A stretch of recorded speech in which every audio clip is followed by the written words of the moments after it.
अभी अपने किसको पढ़ना है? हाँ, बहुत बढ़िया, हेडिंग डाल दीजिए, लिख दीजिए असंक्रामक रोग।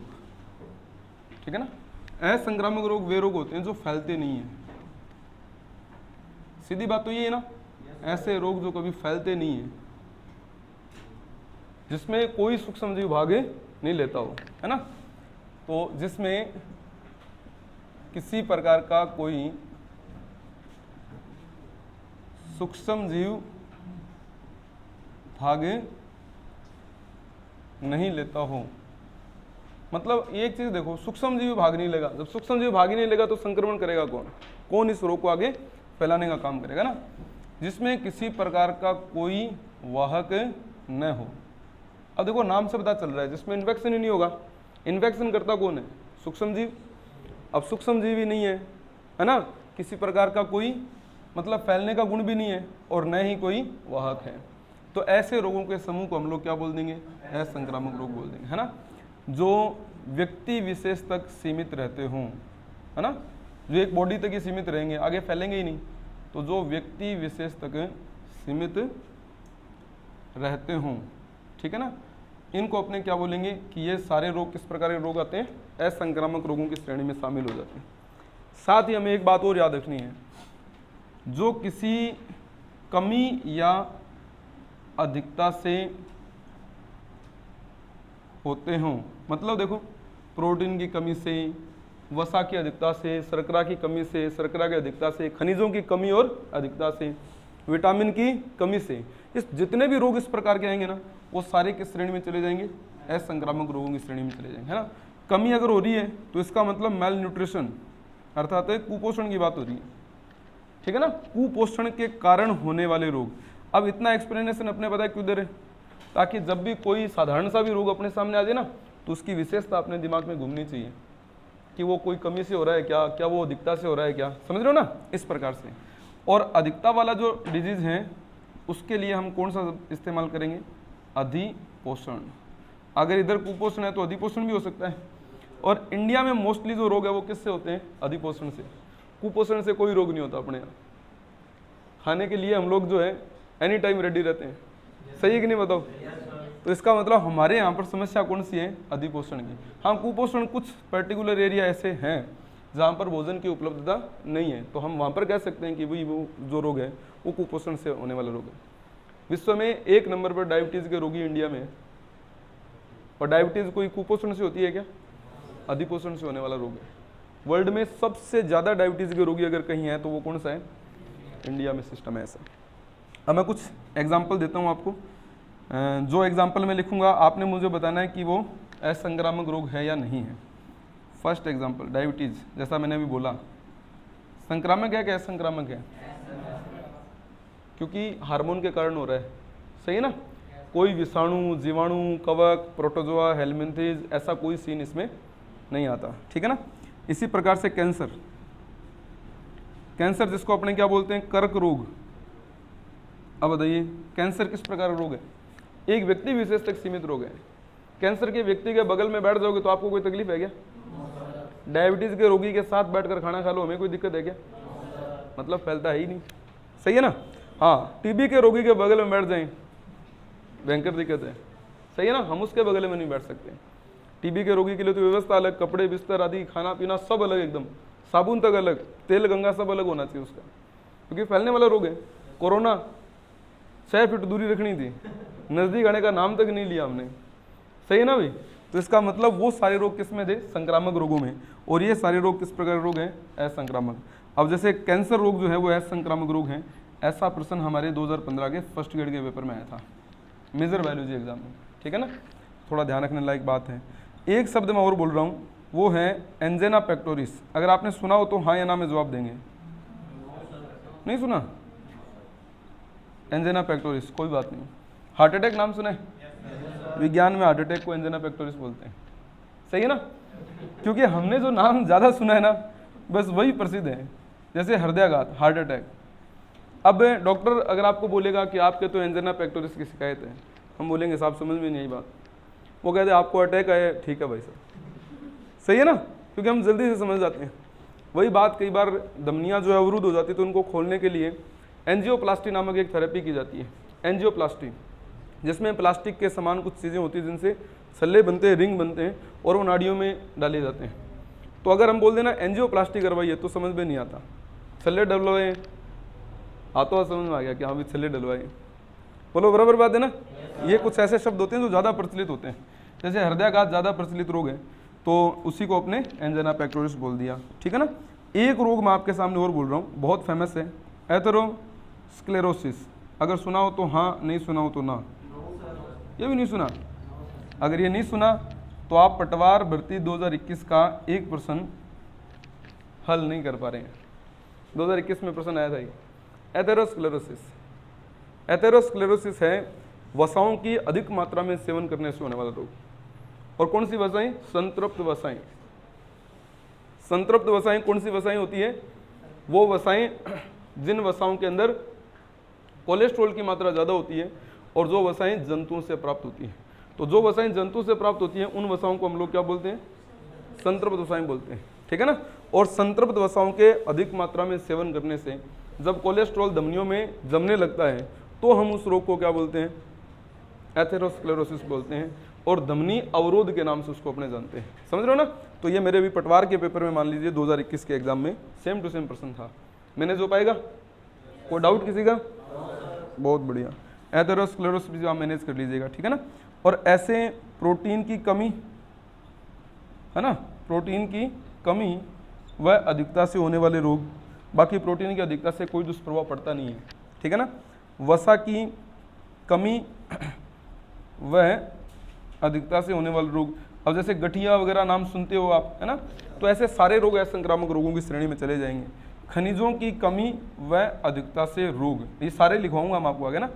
खनिजों की कमी व अधिकता से होने वाले रोग, इसी प्रकार से विटामिन की कमी से होने वाले रोग, ठीक है ना। अब विटामिन ए की कमी मेरे अंदर है तो रतौंधी मेरे को होगा। आप मेरे बगल में बैठे हैं, मेरे साथ खाना खा रहे हैं, आप में रतौंधी की शिकायत होगी क्या? फैलता थोड़ी है, ठीक है। अगर नोट कर लिया हो तो मैं इसको मिटा देता हूँ, करो आराम से करो, कोई दिक्कत नहीं। खनिजों की कमी हो जाए तो भी मानव शरीर में रोग हो सकते हैं। विटामिन की कमी हो जाए तो भी रोग हो जाएंगे, है ना। विटामिन की कमी, अधिकता, खनिजों की कमी और अधिकता, है ना, इनसे संबंधित सारे रोगों को हम लोग असंक्रामक रोगों की श्रेणी में शामिल कर लेते हैं, ठीक है ना। हमें स्टार्ट पता है आज किसको करना है? हमें करना है डायबिटीज़ को स्टार्ट, ठीक है ना, क्योंकि ये बहुत ही ज़्यादा महत्वपूर्ण बिंदु बनेगा अपना यहाँ पर। तो डायबिटीज़ के बारे में व्यापक स्तर की जानकारी अपने पास होनी चाहिए, ठीक है ना। कंप्लीटली एनालिसिस होना चाहिए डायबिटीज़ का, क्योंकि भारत को डायबिटीज़ की राजधानी कहते हैं, है ना। तो इतना प्रसिद्ध रोग है तो हमें संपूर्ण जानकारी इसके बारे में होनी चाहिए। बोलो बराबर? ठीक है, कोई इशू तो नहीं है? ठीक है। रिकॉर्डिंग में भी शायद कोई दिक्कत नहीं है? हाँ फिर ठीक है। मेरा साइड में होना स्वाभाविक बात है। मिटा दूँ? ये लो, हेडिंग डाल दूँ, लिख दो डायबिटीज।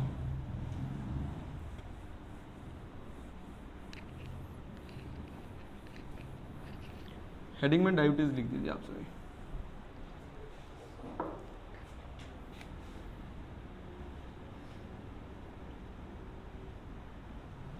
डायबिटीज को अपने बोलते हैं मधुमेह, आम भाषा में हम इसको शुगर भी कह देते हैं, ठीक है ना। वैसे मधुमेह के नाम से इसको अपने जानते हैं, ठीक है ना। सबसे पहला पॉइंट तो अपने को ये याद रखना है कि मधुमेह यानी कि डायबिटीज एक असंक्रामक रोग है। लेकिन कई बार हम लोग ये भी पढ़ते हैं कि डायबिटीज जो होती है वह असंक्रामक होने के साथ साथ अनुवंशिक भी हो जाती है, सही है ना। तो अनुवंशिक शब्द हम आगे पढ़ देंगे, क्योंकि डायबिटीज कई प्रकार की हैं, तो जो उसके प्रकार पढ़ेंगे तो अनुवंशिक डायबिटीज अपने आप हमारे समझ में आ जाएगी। नंबर 2, डायबिटीज़ वास्तव में होती क्या है, तो मैं आपका इसका मुख्य कारण बता देता हूँ। तो इसका मेन कारण जो है वो है रक्त में शर्करा की, और शर्करा भी कौन सी?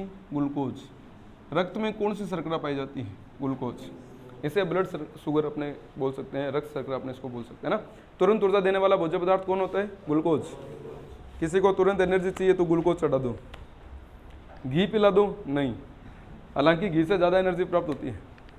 1 ग्राम अगर ग्लूकोज होगा तो उससे 4 किलो कैलोरी एनर्जी प्राप्त होगी, और अगर 1 ग्राम फैट होगी तो उससे लगभग 9 से 9.3 किलो कैलोरी एनर्जी प्राप्त होगी। तो एनर्जी हालांकि फैट से ज़्यादा प्राप्त होती है, लेकिन फैट को एनर्जी देने में टाइम ज़्यादा लगता है, और तुरंत ऊर्जा देने का काम किसका है? ग्लूकोज का, क्योंकि ग्लूकोज को डाइजेस्ट करने की जरूरत नहीं, सीधा ब्लड में घुलेगा, माइटोकॉन्ड्रिया में जाएगा, बर्न होगा, एनर्जी देगा। सही ना? इसीलिए ग्लूकोज चढ़ा दो, ये नीति लागू होती है। सही ना? हाँ, घी चढ़ा दो ऐसा नहीं होता कभी, है ना? तो रक्त में शर्करा अर्थात ग्लूकोज की अधिकता से होने वाला रोग है। ठीक है, तो ये पॉइंट अपने एग्जाम में आने लायक है, ये भी अपने को याद रखना है। नंबर 2, हमें चेक करना है कि डायबिटीज़ के रोगी में जब ग्लूकोज को चेक किया जाता है तो उसको किस नाम से जाना जाता है? अभी आरएस के पेपर में प्रश्न बना था, तो मैं लिख देता हूँ, डायबिटीज के रोगी में ग्लूकोज का परीक्षण, उसके ब्लड सैंपल लेके जब ग्लूकोज का परीक्षण किया जाता है तो डायबिटीज़ के रोगी में ग्लूकोज का परीक्षण किस नाम से जाना जाता है? बेनेडिक्ट परीक्षण। बहुत अच्छा क्वेश्चन है, बेनेडिक्ट परीक्षण के नाम से जाना जाता है, और ये प्रश्न हमारे आरएस प्री 2021 के एग्जाम में एडिज पूछा गया प्रश्न है कि डायबिटीज़ के रोगी में जब ग्लूकोज का पैमाना चेक किया जाता है तो ग्लूकोज के परीक्षण को हम किस नाम से जानते हैं? तो हम किस नाम से जानते हैं? बेनेडिक्ट परीक्षण के नाम से जानते हैं, बेनेडिक्ट टेस्ट है ये। बहुत अच्छा क्वेश्चन है, याद रखना भी। दूसरा बिंदु कि रक्त में ग्लूकोज होना कितना चाहिए? हमें कैसे पता चलेगा कि इस व्यक्ति को डायबिटीज़ है ना? जैसे अपने आम खास सुना करते हैं घरों में कि डायबिटीज चेक करवाइए तो जी 250 है, कोई कह देता है मेरे तो 400 शुगर है, बोलते ना, तो 400 है क्या वो चीज़? 250 क्या है वो? 300 क्या है? 400 है क्या? ये आंकड़ा किस प्रकार से लिया गया है? तो हमें 2 बातें चेक करनी है, एक तो खाने से पूर्व और एक खाने के बाद। ये बात तो लिखनी ज़रूरी है ना, तो खाने से पहले ग्लूकोज क्या होगा? कम होगा, और खाने के बाद ग्लूकोज क्या होगा? ज़्यादा होगा। तो ग्लूकोज के कितने आंकड़े फेमस है? 2, खाने से पहले के और खाने के बाद के। अगर खाने से पहले 120 मिलीग्राम प्रति डेकालीटर, अब हमें एक लाइन ये भी याद रखनी है कि रक्त में ग्लूकोज को मापने की जो इकाई होती है वो इकाई कौन सी होती है? मिलीग्राम प्रति डेकालीटर, डीएल।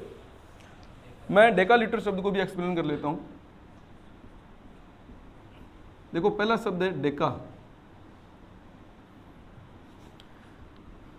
दूसरा शब्द है लीटर। अब डेका शब्द है ना, ये देखो आपने सुना होगा मोनो, डाई, ट्राई, टेट्रा, पेंटा, हेक्सा, है ना, मतलब संख्या को प्रदर्शित करने हेतु। तो डेका शब्द तब लिया जाता है जब हम संख्या कितनी बात करते हैं? 10वें से, 10वें नंबर की संख्या के लिए हम डेका शब्द यूज करते हैं। यानी कि डेका शब्द का मतलब है 10वां भाग। किसका 10वां भाग है? लीटर का 10वां भाग। किसका 10वां भाग है? लीटर का। अच्छा, लीटर की छोटी इकाइयां जो होती है वो क्या होती है? ml, millilitre. अपने तो ना 500 ml मतलब आधा लीटर, 1000 ml मतलब 1 लीटर। ऐसे ही बोलते हैं कि नहीं बोलते? बताओ। अब मैंने आपसे ये बात की है कि 1 लीटर जो होता है उसमें कितने ml होते हैं? 1000 ml। तो 1000 ml का 10वां भाग कितना होगा? 100 ml। बोलो हाँ या ना? तो इसका मतलब डीएल का अर्थ क्या है? 100 ml ब्लड में कितना ग्लूकोज हो उसके लिए हम लोग मिलीग्राम प्रति डेकालीटर इकाई का प्रयोग करते हैं। समझ रहे हो मेरी बात ना? तो यहाँ पर डीएल का अर्थ सीधा सीधा है 100 ml ब्लड में, प्रति 100 ml ब्लड में खाने से पहले अगर 120 मिलीग्राम प्रति डेकालीटर हो और खाने के बाद यदि 200 मिलीग्राम प्रति डेकालीटर हो अथवा अधिक हो तो उसे हम लोग डायबिटीज़ कहते हैं। देखो कितना सिंपल पॉइंट है। वास्तव में डायबिटीज़ क्या है? तो हम बोलेंगे अगर खाने से पहले 120 मिलीग्राम प्रति डेकालीटर है, खाने के बाद 200 ml प्रति डेकालीटर है या इससे ज़्यादा है, तो सिद्ध है कि उसको कौन सा रोग है? डायबिटीज़। डायबिटीज़ प्रमाणित है उसको कि डायबिटीज़ है इसको। तो मतलब खाने से पहले होना कितना चाहिए? 120 से कम होना चाहिए, मतलब 110, और कम भी कितना? 90। 90, 110, 115, 110 ही मानो आप, 115, 20 के नज़दीक तो जाना ही नहीं। तो अगर खाने से पहले 90, 100, 110 तक का आंकड़ा है तो वो बॉडी एकदम सही है। अगर खाने के बाद 160 के बाद से लेकर 190 तक का आंकड़ा है, 160, 170, 180, 190, तो इसका मतलब उसको भी डायबिटीज़ नहीं है। हाँ, खाने से पहले ऐसा भी ना हो कि खाने से पहले डायबिटीज़ शुगर जो है अपने बॉडी में आ जाए 50, 40, तो ऐसे व्यक्ति को हाथों हाथ चीनी का घोल बना कर पिलाओ, उसको ज़रूरत है ग्लूकोज की, समझ रहे हो ना। और खाने के बाद अगर अपने देखें खाना खा लिया और ग्लूकोज दिखा रहा है 130 ही, 140 ही ग्लूकोज दिखा रहा है, तो ऐसे व्यक्ति के अंदर भी ग्लूकोज की कमी है और उससे भी तुरंत प्रभाव से चाशनी घोल बनाकर पिलाई जाए, चीनी घोल बनाकर पिलाई जाए। एक ही डॉक्टर है, दो लोगों को अलग अलग राय दे रहा है। एक को क्या कह रहा है, मीठा नहीं खाना, एक को क्या कह रहा है, मीठा खाना है भाई, जहाँ भी जाए चॉकलेट आदि जो है पॉकेट में रखा करो, जहाँ जरूरत पड़े चॉकलेट खा लिया करो। तो दो अलग अलग राय है ना। इसका मतलब डायबिटीज़ के रोगी भी दो प्रकार के हैं, एक ग्लूकोज की कमी वाले, एक ग्लूकोज की अधिकता वाले। कमी वाले को अपने बोलेंगे हाइपोग्लाइसीमिया और अधिकता वाले को अपने बोलेंगे हाइपरग्लाइसीमिया, समझ रहे हो ना। तो ये चीज़ें अपने आगे सीख लेंगे और अपने को आराम से पता चल जाएगा कि हाइपोग्लाइसीमिया और हाइपरग्लाइसीमिया का मतलब क्या है। अगर ये पैमाना है तो हम कह सकते हैं कि उस व्यक्ति को कौन सा रोग है, डायबिटीज़ रोग है।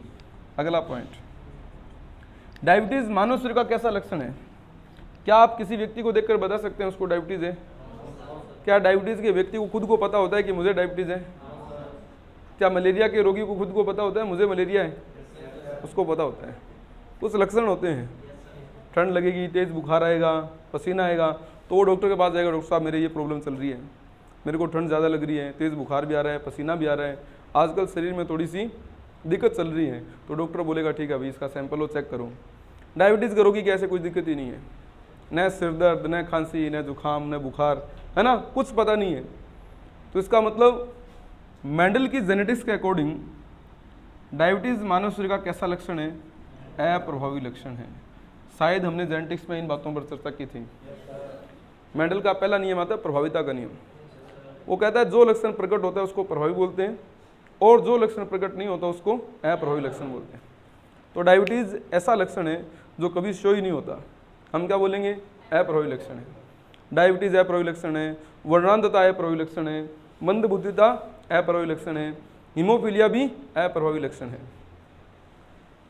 डायबिटीज़ की संभावना इंडियन लोगों में बहुत ज़्यादा होने के कारण हमारे इधर के जितने भी गवर्नमेंट हॉस्पिटल के प्रिस्क्रिप्शन लेटर होते हैं, समझते हो ना, लेटर जिस पे वो दवाइयाँ लिखता है डॉक्टर जो है, नाम लिख के, उस लेटर के नीचे एक नोट लिखा होता है। अगर आपने कभी नोटिस किया हो तो देखा कभी, पहली बात तो हॉस्पिटल जाने की अपने को नौबत ही नहीं है, फिर भी अगर वो नोट लिखा हुआ देखेंगे ना तो उसमें एक लाइन लिखी मिलेगी, यदि आपकी उम्र 30 वर्ष या इससे अधिक है तो अपना ब्लड प्रेशर एवं रक्त शर्करा अवश्य जांच करवाएं। यदि आपकी उम्र कितनी है? 30 वर्ष या इससे अधिक है, क्योंकि इंडियन कल्चर में डायबिटीज़ टाइप 2 की संभावना ज़्यादा रहती है। अब टाइप 2 टाइप 1 क्या है ये हम आगे एक्सप्लेन करेंगे, लेकिन उससे पहले अपने दिमाग में ये पिक्चर होनी चाहिए कि अगर 30-35 वर्ष के बाद की संभावना देखी जाए तो एक नई प्रकार की डायबिटीज़ हो जाती है, उसको अपने बोलते हैं डायबिटीज़ टाइप 2। छोटे बच्चे में डायबिटीज़ होती है ना तो उसको बोलते हैं टाइप 1। टाइप 1 बड़ों में टाइप 2। इंडिया में टाइप 2 की संभावना ज़्यादा है। और टाइप 2 जो है वो एक जेनेटिक डायबिटीज़ है, मतलब आनुवंशिक डायबिटीज़ है। एक पीढ़ी से दूसरी पीढ़ी, दूसरे से तीसरी, माता पिता से बच्चों में, बच्चों से उनके बच्चों में, ऐसे करते करते आगे से आगे स्थानांतरित होती जा रही है। बोलो बराबर? बहुत बढ़िया। तो कैसा लक्षण है? अप्रभावी लक्षण। और हमें यह भी ध्यान रखना है कि मानव शरीर के अंदर, अब वैसे तो प्रभाव इसका है ही नहीं, लेकिन फिर भी मुझे लिखना पड़ेगा कि प्रभावित अंग कौन सा है, मतलब ऐसा कौन सा ऑर्गन है पर्टिकुलर जिसके अंदर इफेक्ट होने के वजह से डायबिटीज़ मानव शरीर में देखी जाती है। तो प्रभावित अंग कौन सा है? एक ग्रंथि, जिस ग्रंथि का नाम क्या है? अग्नाशय। तो हमें याद रखना है डायबिटीज़ में अग्नाशय ग्रंथि प्रभावित होने वाली प्रमुख ग्रंथि जो है वो मानी जाती है, ठीक है ना। और अग्नाशय ग्रंथि की एक विशेषता मैं आपको बता दूं, अग्नाशय ग्रंथि मानव शरीर की एकमात्र मिश्रित ग्रंथि है, एकमात्र मिश्रित ग्रंथि है। और दूसरी सबसे बड़ी, अब ये भी याद रखना, सेकंड सबसे बड़ी पाचक ग्रंथि भी है,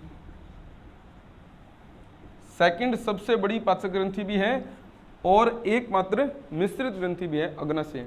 और इसी अग्नाशय ग्रंथि में अगर कोई हार्मोन बैलेंस न रहे तो कौन से रोग होने की संभावना रहती है? डायबिटीज। समझ रहे हो ना? अब कैसे होता होगा, क्या सिस्टम होता होगा इसका, उसके ऊपर अपने अभी एक्सप्लेनेशन करेंगे। ठीक है भाई, नोट हो गया सबका? बहुत बढ़िया, मिटा दूं? अब अपने को ना डायबिटीज रोग में जो अग्नाशय ग्रंथि है उसका कार्य प्रणाली थोड़ा समझना है। अग्नाशय ग्रंथि की कार्य प्रणाली क्या है इसको थोड़ा एक्सप्लेन करना है अपने को। मैंने अभी बोला अग्नाशय ग्रंथि एक मिश्रित ग्रंथि है। मिश्रित ग्रंथि का मतलब क्या है? दो काम एक साथ करेगी। मानव शरीर में दो प्रकार की ग्रंथियां होती हैं, एक अंतःस्रावी और एक बहिःस्रावी। जब अंतःस्रावी और बहिःस्रावी दोनों काम एक ही ग्रंथि में देखे जाएं, हम उसके लिए कौन सा शब्द इस्तेमाल करते हैं? मिश्रित ग्रंथि।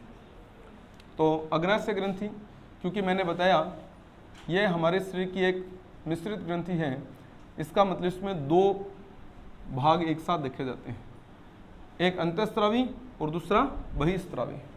एंडोक्राइन पार्ट और एक एक्सोक्राइन पार्ट। एक अंतःस्रावी भाग है, एक इसमें बहिःस्रावी भाग है। अंतःस्रावी भाग और बहिःस्रावी भाग। अंतःस्रावी भाग जो होता है वो भाग होता है नलिका विहीन भाग, और जो बहिःस्रावी भाग होता है वो भाग कैसा होता है? नलिका युक्त भाग। तो एक तो नलिका विहीन अंतःस्रावी भाग है और एक नलिका युक्त बहिःस्रावी भाग है ना? इंटरेस्टिंग बात क्या है कि जो नलिका विहीन भाग होते हैं उनसे क्या निकलते हैं? हार्मोन। और जो नलिका युक्त भाग होते हैं उनसे क्या निकलते हैं? एंजाइम। बराबर। इसका मतलब क्या हुआ कि एक से तो क्या निकलेंगे? हार्मोन, और दूसरे से क्या निकलेंगे? एंजाइम। तो इसका मतलब अग्नाशय मिश्रित ग्रंथि है तो इससे हार्मोन भी निकलते हैं और एंजाइम भी निकलते हैं। समझ लो ना? हार्मोन एंजाइम दोनों। हमें इसका केवल कौन सा भाग पढ़ना है? हार्मोन वाला, क्योंकि हमारे डायबिटीज़ का प्रभाव जो है वो इस हार्मोन वाले इफेक्ट के कारण ही देखने को मिलता है। ठीक है ना? अब इस अंतःस्रावी भाग जो नलिका विहीन डक्टलेस पार्ट है, इसके बारे में दुनिया को जानकारी देने वाला जो साइंटिस्ट था उसका नाम था लैंगरहैंस। क्या नाम था? लैंगरहैंस। तो क्योंकि लैंगरहैंस नाम के साइंटिस्ट ने इसके बारे में दुनिया को जानकारी दी तो उसने अपने नाम का प्रयोग किया और अंतःस्रावी भाग में पाई जाने वाली समस्त कोशिकाओं को अपने नाम का प्रयोग करते हुए क्या बोला? लैंगरहैंस द्वीप कोशिकाएं। और लैंगरहैंस द्वीप कोशिकाएं जो हार्मोन छोड़ती है कितने प्रकार की होती है? 3 प्रकार की होती है। अब 3 प्रकार कौन कौन से वो समझते हैं।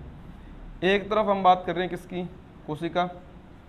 दूसरा उससे निकलने वाला हार्मोन, और तीसरा उस हार्मोन का पर्टिकुलर काम क्या है ना?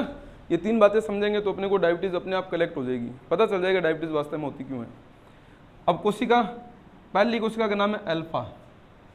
पहली कौन सी कोशिका है? अल्फा। और दूसरी? बिल्कुल, अल्फा के बाद में बीटा आएगा। और तीसरी गामा, गामा या डेल्टा, क्योंकि अब मैच हो रही है ना सारी लाइनें। तो अल्फा से पहला तो कोशिका है अल्फा, दूसरी बीटा, तीसरी गामा या डेल्टा। जैसे आपने नाम बताया ठीक वैसे ही बताओ, अल्फा कोशिका से कौन सा हार्मोन निकलेगा? कोई बात नहीं, मैं बता देता हूँ। अल्फा से निकलने वाले हार्मोन का नाम है ग्लूकागोन। क्या नाम है? ग्लूकागोन। अल्फा कोशिका से स्रावित होने वाला हार्मोन जो होता है वो होता है ग्लूकागोन। और बीटा कोशिका से स्रावित होने वाला हार्मोन, क्योंकि हमें तो बस इसी से मतलब है ना, तो इंसुलिन तक पहुंच गए अपने, है ना? अब काम समझेंगे इसका। और हमें इसका भी नाम याद रखना है, गामा और डेल्टा। इससे निकलने वाला जो हार्मोन है उस हार्मोन का नाम है सोमेटोस्टेटिन। सोमेटोस्टेटिन। तो 3 हार्मोन हमने चेक कर लिए। पहला हार्मोन कौन सा है? ग्लूकागोन। दूसरा कौन सा है? इंसुलिन। और तीसरा कौन सा है? सोमेटोस्टेटिन। ठीक है? अब इन तीनों हार्मोन्स का काम समझेंगे अपने, ठीक है ना? काम समझेंगे तो अधिकांश बात हमारे समझ में आ जाएगी। पॉइंट, ये आप सबने खाना खाया होगा ना? खाना डाइजेस्ट भी हो गया होगा? नहीं हो गया, मुझे पता है। सुबह सुबह खाया तो अब तक तो हो ही गया, है ना? अभी गए, धीरे धीरे हो जाएगा। तो जैसे जैसे फूड डाइजेस्ट होगा, एंजाइम उसके ऊपर काम करेंगे तो भोजन का प्रत्येक घटक अंत में जाके किस में बदलेगा? ग्लूकोज में, चाहे वो कोई सा भी घटक क्यों ना हो। स्टार्च है तो भी उसने ग्लूकोज में बदलना है, अगर कोई माल्टोज शुगर आपने ली है तो भी ग्लूकोज में बदलेगा। दूध पिया है ना, तो लैक्टोज भी किस में कन्वर्ट हो जाएगा? ग्लूकोज में। चाय पी के आए हो तो उसमें सुक्रोज है, वो भी किस में कन्वर्ट हो जाएगा? ग्लूकोज में। कहने का मतलब अंत में जितनी भी भोज्य पदार्थ होते हैं वो सारे किस में कन्वर्ट होते हैं? ग्लूकोज में। इवन अमीनो एसिड भी ग्लूकोज में कन्वर्ट होते हैं। अब ये लाइन क्योंकि हमें डाइजेस्ट नहीं होगी, क्योंकि हमने ये पढ़ा है कि अमीनो अम्लों से क्या बनते हैं? प्रोटीन। लेकिन हमारे बॉडी में माइटोकॉन्ड्रिया में जो श्वसन की प्रक्रिया स्टार्ट होती है वो सिर्फ किससे स्टार्ट होती है? ग्लूकोज से स्टार्ट होती है। तो चाहे आपके पास अमीनो एसिड हो, उनको भी ग्लूकोज में बदलना पड़ेगा, समझ रहे हो ना। और अगर आपके बॉडी में फैटी एसिड्स हैं वसाओं के, उनको भी किस में कन्वर्ट होना पड़ेगा? ग्लूकोज में। तो बहुत अलग अलग प्रकार की प्रोसेस होती है जिनके माध्यम से ये अंत में इस प्रकार से ग्लूकोज में बदलने का काम करते हैं। ठीक है भाई। अगर ग्लूकोज में सारा भोजन बदल गया तो हमारे ग्लूकोज का तो लेवल ब्लड में क्या हो जाएगा? इंक्रीज हो जाएगा। ऐसे ब्लड में अगर ग्लूकोज बढ़ गया तो डायबिटीज तो होगी फिर। तो क्या हम लोग सभी डायबिटीज को रोगी थोड़ी हैं? तो ऐसा क्या है कि ग्लूकोज की मात्रा बढ़ने पर वो वापस कंट्रोल में भी आ जाती है। तो ऐसा कौन सा हार्मोन काम करेगा? इंसुलिन। इंसुलिन क्या करता है? जब आप भोजन करते हैं तो आपके भोजन का जो एक्स्ट्रा ग्लूकोज होता है, जो ब्लड में एक्स्ट्रा ग्लूकोज है, उसको वो किस में कन्वर्ट कर देते हैं? ग्लाइकोजन में।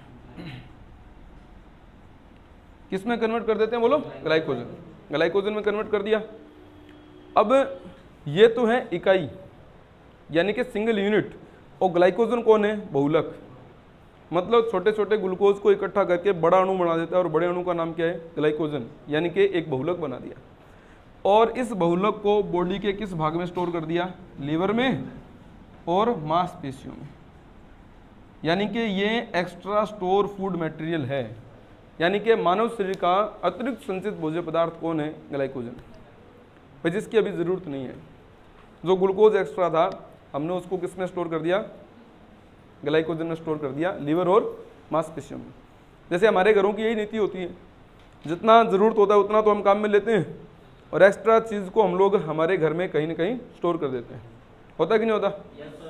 अब आप 50 किलो आटा पिसवा के लाए हो, तो क्या 50 का 50 किलो एक साथ खाएंगे क्या? ऐसा तो नहीं होता। जितना ज़रूरत है उतना ले लिया, बाकी को एक भंडार गृह में जो टंकी है उसमें छोड़ दिया, भी कल ज़रूरत पड़ेगी कल हम वापस ले लेंगे। सही है ना? हमारी बॉडी में भी सेम सिस्टम है। जो एक्स्ट्रा ग्लूकोज है उसको किस में कन्वर्ट कर दो? ग्लाइकोजन में, और उसको लीवर में छोड़ दो। जब ज़रूरत पड़ेगी हम काम में लेंगे। अब हमें ज़रूरत पड़ेगी कब? जब हम भोजन नहीं करेंगे, और ऐसा दिन हमारा कोई आता नहीं है। सही है ना? ऐसा दिन तो आएगा ही नहीं हमारे, क्योंकि हम लोग तो दिन में 3-4 बार खाना आराम से खा ही लेते हैं। और खाना खाने का मतलब सिर्फ रोटी खाना नहीं होता। खाना खाने का मतलब कोई भी चीज़, आप चाय भी पी रहे हैं तो आपके बॉडी में ग्लूकोज इंक्रीज हो रहा है, समझ रहे हो ना? चाय भी पी रहे हैं तो ग्लूकोज इंक्रीज हो रहा है। भोजन करने का मतलब ये नहीं होता कि भाई मैं जो है रोटी खाऊं तो ही भोजन है। जैसे कई लोग हड़ताल कर लेते हैं, आमरण अनशन कर लेते हैं, मैं रोटी कौन खाऊं? सही है ना? तो कई बार ऐसे लोगों का जब डॉक्टर चेकअप करता है तो कहता है आपने कब से खाना नहीं खाया? वो बोलेगा साहब मैंने कल सुबह से खाना नहीं खाया। तो हाथों हाथ वो क्या करेगा? ग्लूकोज चेक करो इसका, बॉडी में ग्लूकोज देखा, वो कहेगा तूने तो खाना ही नहीं खाया, तेरे बॉडी में ग्लूकोज कैसे आया? वो बोलेगा साहब 3-4 बार बस चाय पी है। समझ रहे हो ना? और चाय पीने का मतलब क्या है? ग्लूकोज तो इंक्रीज हो ही गया।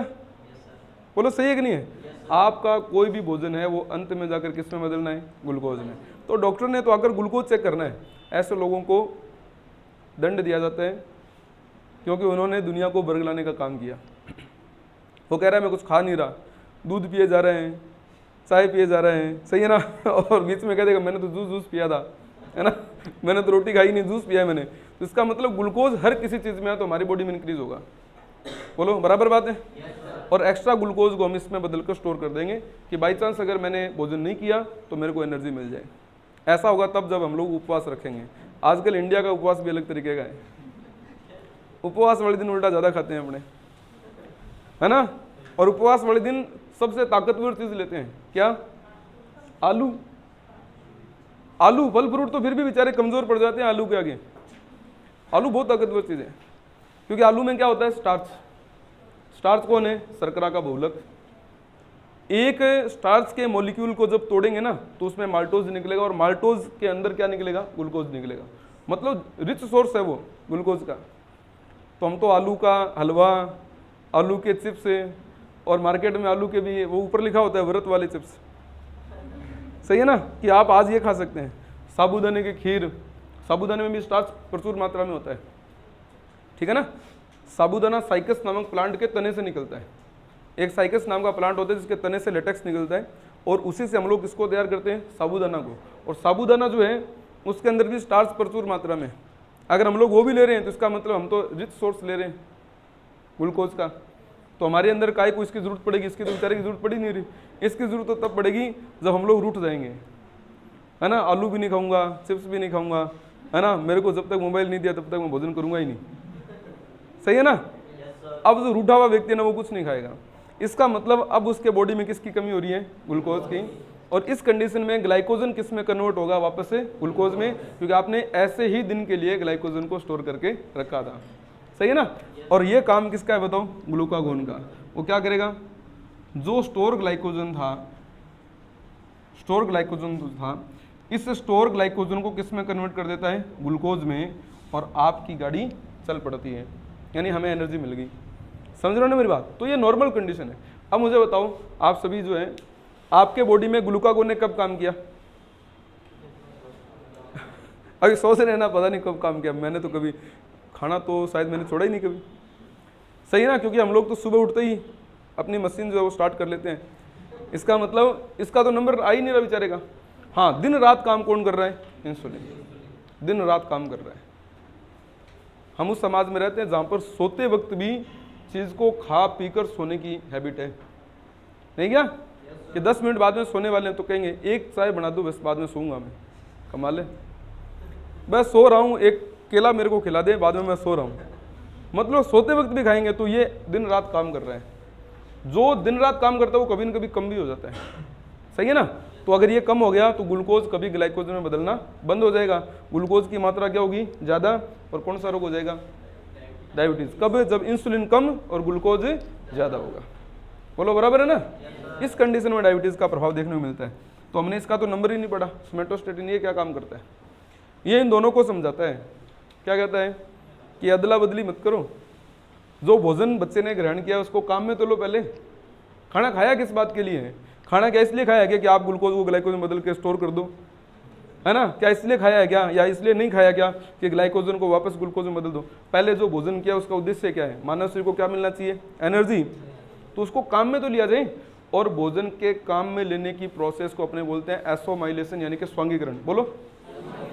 तो स्वांगीकरण करने का काम किसका है, सोमैटोस्टेटिन। तो सोमैटोस्टेटिन क्या करता है, भोजन के स्वांगीकरण की अवधि को बढ़ाता है। वो कहता है कि पहले भोजन को काम में लिया जाए, ग्लूकोज को जलाकर उसे एनर्जी बनाई जाए, फिर अगर एक्स्ट्रा ग्लूकोज बच जाए तो भाई आप उसको ग्लाइकोज में बदल कर लीवर में छोड़ दो, मुझे कोई दिक्कत नहीं, लेकिन पहले काम में तो लो। तो भोजन के स्वांगीकरण की अवधि को बढ़ाना, है ना। तो स्वांगीकरण की अवधि को बढ़ाने वाला हार्मोन जो है वो हार्मोन कौन सा हार्मोन है, सोमैटोस्टेटिन।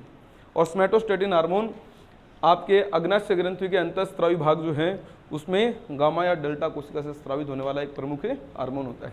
अब आप इसके काम से कुछ बातें समझ सकते हो, जैसे इंसुलिन कम हो गया तो ग्लूकोज क्या हो जाएगा, ज़्यादा हो जाएगा, पहली बात। दूसरी बात, अगर ग्लूकागोन ज़्यादा हो गया, थोड़ा सोचना, ग्लूकागोन का काम क्या है, ग्लाइकोजन को ग्लूकोज में बदलना। अगर ये ज़्यादा हो गया तो ये भी तो ग्लूकोज की मात्रा को भी बढ़ा रहा है, यानी इंसुलिन की कमी और ग्लूकागोन की अधिकता, दोनों ही बातें ब्लड में ग्लूकोज के पैमाने को बढ़ाने के लिए रिस्पॉन्सिबल होती है। नंबर एक बात क्लियर।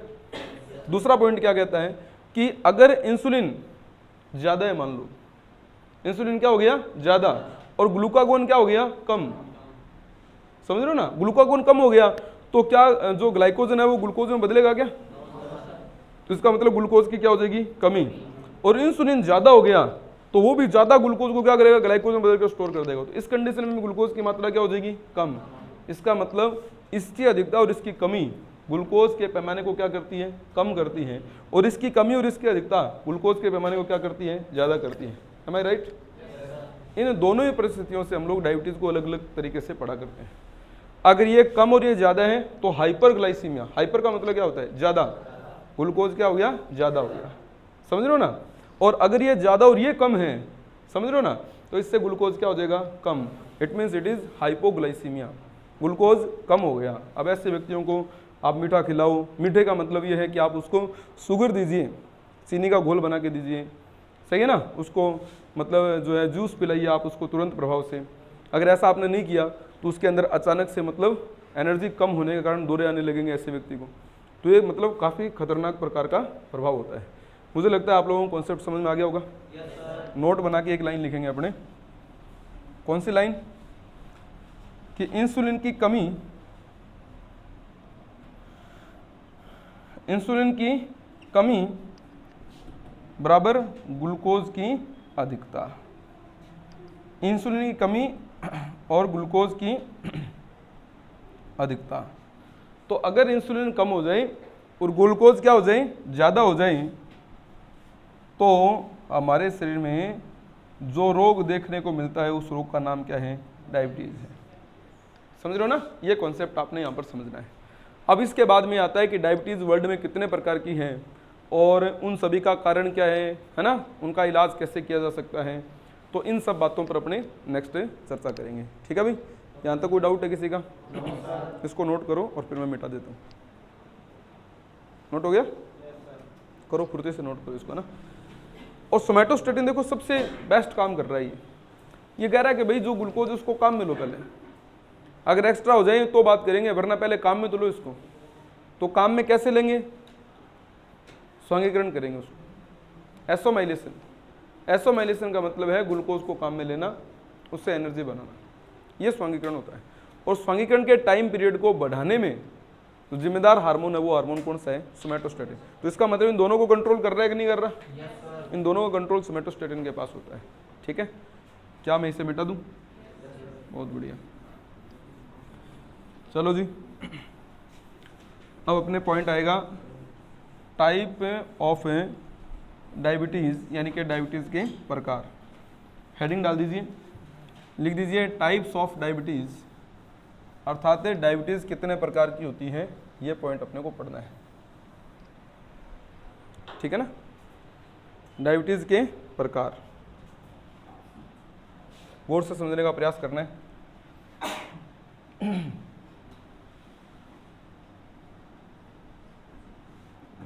डायबिटीज जो है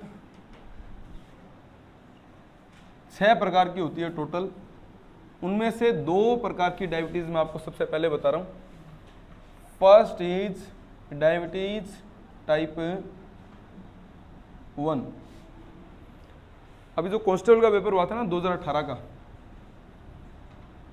कांस्टेबल एग्जाम 2018, उसमें पहली बार डायबिटीज टाइप 1 ऐसे लिखकर पेपर में प्रश्न पूछा गया। वरना पेपर में हमेशा प्रश्न क्या आता है कि मधुमेह रोग जो है उसका कारण बताओ। हम क्या बता देते हैं? इंसुलिन की कमी। सीधी सी बात ये आ जाती है। अभी एक थोड़ा नया प्रश्न बना आरएस में, है ना, कि डायबिटीज़ के रोगी में ग्लूकोज का पैमाना चेक करते हैं, उस परीक्षण को क्या बोलते हैं? बेरेंडिक्ट परीक्षण। तो एक नया लैंग्वेज का प्रश्न बन गया अपने सामने।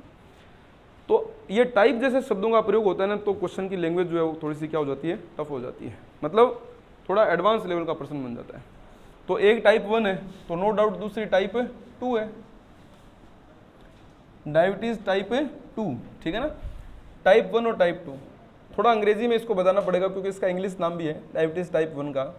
इसको अपने बोलते हैं इंसुलिन डिपेंडेंट डायबिटीज या dependent on insulin diabetes. Insulin dependent diabetes मतलब समझे क्या? ऐसी डायबिटीज जो इंसुलिन पर डिपेंड होती है, मतलब जो इंसुलिन पर निर्भर है, उस डायबिटीज का नाम क्या है? Insulin dependent diabetes. अब दूसरा कौन सा है? नो डाउट सेकंड वाले का नाम हम चेंज कर देंगे, non dependent on insulin diabetes. ठीक है? Non dependent on insulin diabetes, नाम से समझ में आ रहा है कि ऐसी डायबिटीज जिसको इंसुलिन की कोई मतलब लेना देना नहीं, जिससे, है ना, जो इंसुलिन पर कतई निर्भर नहीं है, वो कौन सा है? डायबिटीज टाइप 2 है। बराबर है भाई? ठीक है। अब सुनो, अगर इंसुलिन पर निर्भर है तो इसका मतलब इसका कारण क्या है? इंसुलिन की कमी। आज अपने पास ये 2 ही पढ़ेंगे। ठीक है ना? इंसुलिन की कमी, क्योंकि निर्भर है, इंसुलिन की कमी बोल दिया मैंने, इंसुलिन पर निर्भर हो गया। टाइप 2 का कारण क्या है? अब बहुत अच्छी लाइन बनेगी, देखो गुणसूत्र संख्या 2 पर उपस्थित अप्रभावी जीन। अब एक चीज मैं आपको और बता देता हूं, देखो क्योंकि डायबिटीज को हमने आज खूब टाइम दिया है, कल जब अपने इसका शेष भाग पढ़ेंगे और कैंसर स्टार्ट करेंगे, कैंसर को भी खूब टाइम मिलेगा, क्योंकि ये कंपटीशन में असंक्रामक रोगों में सबसे फेमस रोग यही है। तो कई बार क्या है ना, जैसे अभी ये पढ़ रहे हो ना आप लोग, तो अपने दिमाग में क्वेश्चन क्या आएगा, इतना ज़्यादा मार थोड़ी हमें, हम ज़्यादा एडवांस बच्चे बन जाते हैं कई बार, इतना इतना मेरे थोड़ी पेपर में पूछा जाएगा। यार ये लाइन मेरे पेपर में थोड़ी है, तो अपने से पूछ के पेपर नहीं बनाता कोई, सही है ना। और एक चीज़ और सोच के देखो, हम लोगों ने टाइप 1 और टाइप 2 हो सकता है सुना हो और हो सकता है नहीं भी सुना हो, ज़्यादातर हम लोग इसके बारे में कम सुनने वाले बच्चे होते हैं, सुनते हैं कोई इक्के दुक्के, लेकिन अधिकांश बच्चों को इसकी जानकारी नहीं होती। तो आप खुद सोच के देखिए, टाइप 1 जो है कांस्टेबल जैसे पेपर में नहीं आया क्या, आ गया ना, देखो कांस्टेबल 2018 में। तो अपने इसको ये कह दें, ये सोच लें इतना अपने से नहीं पूछा जाता, तो फिर हम कांस्टेबल जैसे पेपर के लिए भी तैयार नहीं है, सही है ना। तो मैंने नोटिस किया इन चीज़ों को कि जब भी अपनी क्लास में जब भी मैटर होता है, अपने नोट्स अगर कोई देख भी लेता है ना, दूसरा बच्चा भी जिसको थोड़ा बहुत पढ़ा होगा या नॉलेज है नहीं है, दोनों ही बातें हैं, वो अपने को क्या बोलेगा, यार तुम्हें बहुत ज़्यादा पढ़ाया जा रहा है, इतना काम थोड़ी आता है, ये काम की चीज़ थोड़ी है, अरे ये तो काम की चीज़ है। कांस्टेबल जैसे पेपर में आने लायक पर्सन भी अगर काम का नहीं होगा तो फिर कौन से लेवल के लिए अपने पढ़ेंगे, सही है ना, बोलो। और जहाँ तक समझ में आ रहा है उतना समझते जाओ। और मैं आपको बता दूं, हम लोग 10वीं क्लास से ऊपर पढ़ ही नहीं रहे, 10वीं क्लास से ऊपर अपने नहीं पढ़ रहे, अपना कठिनाई स्तर जो है वो 10th लेवल का है, और हम लोग 10th लेवल के अकॉर्डिंग ही बात कर रहे हैं सारी, समझ रहे हो ना मेरी बात। तो इसमें ये मत सोचना कि यार बहुत ज़्यादा हो रहा है, ज़्यादा जुदा कुछ नहीं हो रहा। अब देखो टाइप 1 का कारण क्या हुआ, इंसुलिन की कमी, और टाइप 2 का कारण क्या हुआ, गुणसूत्र संख्या 2 पर उपस्थित अप्रभावी जीन। और इसी अप्रभावी जीन के कारण हम लोगों ने डायबिटीज को क्या माना था, अप्रभावी लक्षण माना था, मेंडल के प्रभाविता के नियम के अकॉर्डिंग। बोलो क्लियर, बहुत बढ़िया। अब दूसरा पॉइंट और समझिए, इंसुलिन कमी से होने वाली जो डायबिटीज टाइप 1 है, ये केवल बच्चों में होती है, इसका प्रभाव बच्चों में देखने को मिलता है, और यह किस में देखने को मिलता है, वयस्कों में। ध्यान रखना, किस में देखने को मिलता है, वयस्कों में। इन एडल्ट्स, थोड़ी देर पहले मैंने बोला था, यदि आपकी उम्र 30 या 30 से अधिक है तो आप अपना ब्लड प्रेशर एवं रक्त शर्करा अवश्य जांच करवाएं। मतलब वो किसकी जांच करवा रहे हैं, टाइप 2 की जांच करवा रहा है, जो इंडिया में सबसे ज़्यादा है, समझ रहे हो ना। तो वयस्कों में डायबिटीज़ टाइप 2 ज़्यादा होती है 30 से 35 वर्ष या इससे बाद, है ना, उसके बाद ये प्रभाव देखने को मिलता है। टाइप 1 जो है वो असंक्रामक है, फैलता नहीं है। टाइप 1 क्या है, बोलो, असंक्रामक है। तो टाइप 2 क्या होगा, संक्रामक है, नहीं, आनुवंशिक है। अब अपने दिमाग में तो विलोम शब्द चल रहे हैं, है ना, एक है संक्रामक दूसरा संक्रामक, हमें बोलना है ये आनुवंशिक होती है, ठीक है ना। टाइप 2 जो है उसका प्रभाव क्या है, आनुवंशिक डायबिटीज, ये बच्चों में हो रहा है, वो बड़ों में हो रहा है। यह संक्रामक है, वो आनुवंशिक है। ये इंसुलिन की कमी के कारण हो रहा है, वो अप्रभावित जीन के कारण हो रहा है। ये इंसुलिन पर डिपेंड है, वो इंसुलिन पर डिपेंड नहीं है। इसको टाइप 1 बोला और उसको टाइप 2 बोला। अब हमारे पास 4 डायबिटीज और हैं जिनके नाम मैं आज लिख देता हूँ, एक्सप्लेन मैं कल वाली क्लास में आपको करूँगा, ठीक है ना। इसमें एक शब्द मैं लिख रहा हूँ हाइपोग्लाइसीमिया, मैं कल बता दूंगा क्या होता है, कौन से हार्मोन है, कैसे प्रभाव है, सब चीज़ें कल अपने पढ़ देंगे। एक होता है हाइपरग्लाइसीमिया, हम इसके ऊपर भी अच्छी खासी चर्चा कर लेंगे, ठीक है ना। एक होता है डायबिटीज़ मेलिट्स, इस पर भी अपने बढ़िया बात करेंगे, डायबिटीज़ मेलिट्स, ठीक है ना। और एक अपने चर्चा करेंगे किसके बारे में, डायबिटीज़ इंसिपिड्स। मैं आपको बता दूं, डायबिटीज़ इंसिपिड्स कॉम्पिटिटिव एग्जाम्स में, भले ही वो बड़े लेवल का पेपर हो, भले ही वो जूनियर लेवल का पेपर हो, अगर ढंग से एग्जामिनर ने सोचा तो इंसिपिड से प्रश्न पूछेगा, समझ रहे हो ना। और ऐसा हुआ भी कब, जब हमने स्टेनोग्राफर की बात की 2021 के अंदर, जब पेपर हुआ स्टेनोग्राफर का 2021 में जनवरी के मंथ में, तो उसमें इसके हार्मोन की चर्चा हुई थी। और इसके हार्मोन का नाम है पीयूष ग्रंथि से स्रावित होने वाला वैसोप्रेसिन हार्मोन, जिसको अपने बोलते हैं एडीएच, एंटी डायूरेटिक हार्मोन। और उसके ऊपर विस्तृत चर्चा जो है हम लोग कल वाली क्लास में कर लेंगे। बोलो कौन सा बेटा, ये वाला, तो हाइपोग्लाइसीमिया। हाइपो का मतलब क्या होता है, कमी होता है, ठीक है ना। हाइपो शब्द वैसे तो होता है किसी के नीचे, तो नीचे का पैमाना मतलब कौन सा पैमाना, कम पैमाना है, ठीक है ना। ग्लाइसीमिया ग्लूकोज से बना हुआ शब्द है, तो ग्लूकोज क्या है, नीचे के लेवल में है, यानी कि कम है, तो हमने हाइपोग्लाइसीमिया बोल दिया। हाइपर का मतलब होता है उच्च स्तर, यानी कि ग्लूकोज क्या है, उच्च स्तर पर है, अर्थात अधिक है। हाइपरग्लाइसीमिया अपने बोल देते ना यार हाइपर मत हो ज़्यादा, है ना, मतलब कोई ज़्यादा ना हो जाए कोई चीज़, तो उसके लिए ऐसे ऐसे शब्दों का प्रयोग होता है। Any doubt? ठीक है भाई, ये हमने पढ़ दिया, शेष भाग कल पढ़ेंगे, और जो भी आगे का एक्सप्लेनेशन होगा वो नेक्स्ट क्लास में करते रहेंगे। ठीक है भाई, ऑल द बेस्ट आप सबके लिए, कल मिलते हैं दोबारा। बहुत बहुत धन्यवाद आप सबका।